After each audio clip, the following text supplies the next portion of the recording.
नमस्कार दोस्तों। आज के इस विश्लेषण में हम एक ऐसी दिलचस्प वैज्ञानिक यात्रा पर निकलने वाले हैं जो सीधे हमारी मुस्कुराहट और हमारे दांतों से जुड़ी है।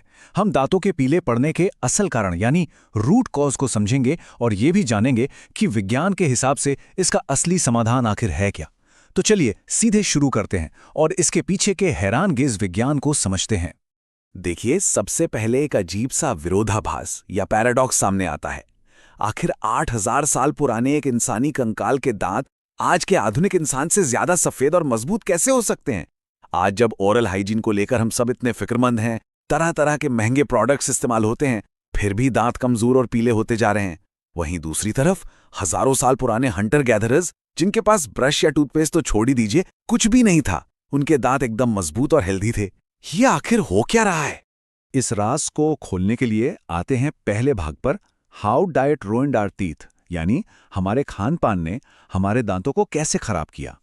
अगर हम इस हिस्टोरिकल टाइमलाइन को देखें तो करीब 2 मिलियन सालों तक इंसान हंटर गैदरर्स थे।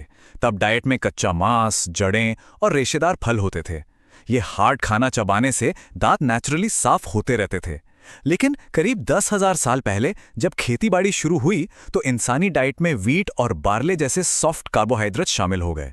सच कहूं तो इस एक बदलाव ने हमारे जबड़ों का आकार छोटा करना और मुंह के बैक्टीरिया को बदलना शुरू कर दिया। और फिर आया 19वीं सेंचुरी का इंडस्ट्रियल रेवोल्यूशन, जिसने मैदा और रिफाइंड शुगर को घर घर तक पहुंचा दिया। हिस्ट्री के इन्हीं दो मुख्य बदलावों ने नेचुरल हार्ड डाइट को एक सॉफ्ट और शुगरी डाइट में बदल दिया, जो दांतों के पीलेपन का सबसे बड़ा खतरा बन गया। तो अब आते हैं भाग 2 पर, द बायोलॉजी ऑफ येलोइंग। आखिर दांत पीले क्यों होते हैं? चलिए इसका विज्ञान समझते हैं। ये थोड़ा हैरान करने वाला है, पर सच है कि किसी भी आम समय पर हमारे मुंह के अंदर 700 से भी ज्यादा प्रकार के बैक्टीरिया मौजूद होते हैं। मानो एक पूरी की पूरी बस्ती बसी भी है अंदर। ये बैक्टीरिया दांतों के ऊपर एक चिपचिपी कॉलोनी बनाते हैं, जिसे बायोफिल्म्स कहा जाता है। अगर किसी तालाब या झरने के आसपास चिपचिपी काई देखी हो ना, तो ये बायोफिल्म्स बिल्कुल वैसी ही होती हैं। वैसे बायोफिल्म का होना अपने आप में कोई बड़ी समस्या नहीं है। समस्या तो यह है कि इन 700 प्रकार के बैक्टीरिया में से कुछ बैक्टीरिया दांतों के सबसे बड़े दुश्मन होते हैं। इस पूरी प्रोसेस को ढंग से समझने के लिए दांत की आधारभूत संरचना यानी एनाटॉमी को जानना जरूरी है। हमारे दांत की सबसे बाहरी परत को इनेमल कहते हैं। ये एक प्रोटेक्टिव और ट्रांसल्यूसेंट यानी हल्की पारदर्शी लेयर होती है। लेकिन इस इनेमल के ठीक नीचे होती है डेंटिन। डेंटिन ही दांत को उसका आकार और मजबूती देती है। लेकिन यहां ध्यान देने वाली बात यह है कि इसका प्राकृतिक रंग नेचुरली हल्का पीला होता है।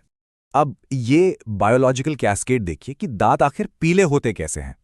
जैसे ही कोई सॉफ्ट कार्बोहाइड्रेट्स या चीनी वाली चीज खाई जाती है, वो दांतों के बीच फंस जाती है। मुंह में मौजूद वो खराब बैक्टीरियाज इस शुगर की दावत उड़ाते हैं और उसके बदले में लैक्टिक एसिड छोड़ते हैं। ये एसिड सीधे इनेमल को धीरे धीरे पिघलाना और पतला करना शुरू कर देता है। इनेमल जैसे जैसे पतला होता है, उसके ठीक नीचे वाली पीली डेंटिन लेयर उतनी ही साफ नजर आने लगती है। और इसकी सबसे खराब बात क्या है? ये एसिड इनेमल को खोखला करके उसमें छोटे छोटे माइक्रोस्कोपिक पोर्स यानी छेद बना देता है। जब इनेमल में ये माइक्रोस्कोपिक पोर्स बन जाते हैं, तब कहानी में एंट्री होती है उन चीजों की जिन्हें हम क्रोमोजिन्स कहते हैं। ये डार्क फूड्स में पाए जाने वाले माइक्रोस्कोपिक पिगमेंट मॉलिक्यूल्स होते हैं। चाय, कॉफी, कोला और रेड वाइन जैसे हमारे पसंदीदा बेवरेजेस में ये भरपूर मात्रा में होते हैं। ये डार्क पिगमेंट्स इन्हीं पोर्स के जरिए दांत के आंतरिक हिस्सों में यानी काफी गहराई तक फंस जाते हैं। यही वजह है कि चाहे कितनी बार भी ब्रश क्यों ना कर लिया जाए, वो गहरा पीलापन और दाग आसानी से बाहर नहीं आते। तो यहाँ मुद्दे की बात यह है कि दांतों के पीलेपन की जड़ सिर्फ खाने का रंग नहीं है। असल रूट कॉज तो वो एसिड और खराब बैक्टीरिया हैं जो एनामल को छलनी और पोरस बना देते हैं, जिसकी वजह से दाग अंदर तक बैठ जाते हैं। विज्ञान हमें यही सिखाता है कि किसी भी समस्या के ऊपरी लक्षणों को ठीक करने के बजाय उसके रूट कॉज को टारगेट करना सबसे जरूरी है। खैर, अब आगे बढ़ते हैं भाग 3 की तरफ, द एब्रेसिव टूथपेस्ट मिथ। जो रोजमर्रा के सॉल्यूशंस हम देखते हैं, उनकी सच्चाई क्या है? एक बार इस मार्केट स्केल पर गौर कीजिए। पूरी दुनिया में डेंटल केयर इंडस्ट्री लगभग $39 बिलियन की है और इसमें से अकेले टीथ व्हाइटनिंग का हिस्सा $9 बिलियन का है। ये एक बेहद मुनाफे वाला ल्यूक्रेटिव मार्केट है और शायद यही वजह है कि मार्केट ऐसे मार्केटिंग गिमिक्स और दावों से भरा पड़ा है जो रातों रात चमकते दांतों का वादा करते हैं। देखिए, मार्केट में मिलने वाली ज्यादातर व्हाइटनिंग टूथपेस्ट और दांत मंजन एक ही मुख्य चीज का इस्तेमाल करते हैं, और वो है एब्रेसिव्स। इनमें सोडियम बाइकार्बोनेट, कैल्शियम कार्बोनेट और सिलिका जैसे ठोस पार्टिकल्स होते हैं। इनका मुख्य काम फिजिकल तरीके से दांतों की सतह को रगड़ना और खरोचना होता है, ताकि ऊपर जमा प्लैक निकाला जा सके। पर एब्रेसिव्स और डीप स्टेन्स के बीच का ये अंतर सच्चाई बयान करता है। एब्रेसिव्स का सबसे बड़ा नुकसान ये है कि ये सिर्फ ऊपरी सतह के दाग निकालते हैं और उन गहरे दागों को छू भी नहीं पाते जो इनेमल के पोर्स में छिपे होते हैं। दूसरा बड़ा नुकसान ये है कि रोज-रोज इन हार्ड पार्टिकल से रगड़ने पर स्वस्थ इनेमल घिसता चला जाता है और डैमेज होता है। सफेद करने के इस आम तरीके से दांत हमेशा के लिए और ज्यादा पीले और कमजोर ही होते जाते हैं। तो आखिर सही तरीका क्या है, ये जानने के लिए आते हैं भाग 4 पर, द ब्लीचिंग गोल्ड स्टैंडर्ड। विज्ञान की माने तो प्रोफेशनल टीथ व्हाइटनिंग का एक ही असली गोल्ड स्टैंडर्ड है, और वो हैं deep penetrating oxygen releasing bleaching agents, खासतौर पर हाइड्रोजन पेरोक्साइड या कार्बामाइड पेरोक्साइड। एब्रेसिव्स के बिल्कुल उलट ये रासायनिक एजेंट्स एनामल की गहराई तक प्रवेश कर सकते हैं। इनका काम करने का तरीका बिल्कुल वैसा ही है जैसे किसी सफेद शर्ट से दाग निकालने के लिए ब्लीच का इस्तेमाल करना। ये एजेंट्स दांतों के गहरे पोर्स में जाकर रिएक्टिव ऑक्सीजन रिलीज करते हैं। ये ऑक्सीजन वहां छिपे हुए क्रोमोजन मॉलिक्यूल्स के गुच्छों पर हमला करके उन्हें छोटे छोटे मॉलिक्यूलर टुकड़ों में तोड़ देती है। जब पिगमेंट्स के ये मॉलिक्यूल्स इस तरह टूट जाते हैं तो उनका रंग दिखना बंद हो जाता है और दांत माइक्रोस्कोपिक लेवल पर वाकई में सफेद हो जाते हैं। अब आते हैं इस विश्लेषण के आखिरी भाग 5 पर, सेफली व्हाइटनिंग योर स्माइल, यानी सही आदत और सही तरीके चुनना।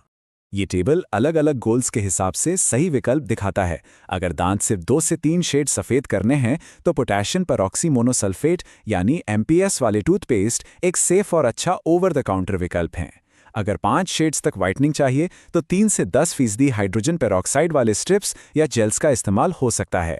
वहीं 8 से 10 शेड के रिजल्ट के लिए डेंटिस्ट के पास जाना सबसे सही रहता है, जहां प्रोफेशनल तरीके से हायर पेरोक्साइड और UV लाइट्स का सेफली इस्तेमाल होता है। और अगर कोई चोट या जेनेटिक्स की वजह से परमानेंट पीला दाग है तो आर्टिफिशियल वर्नियर्स यानी सेरामिक कैप्स का ही सहारा लिया जा सकता है।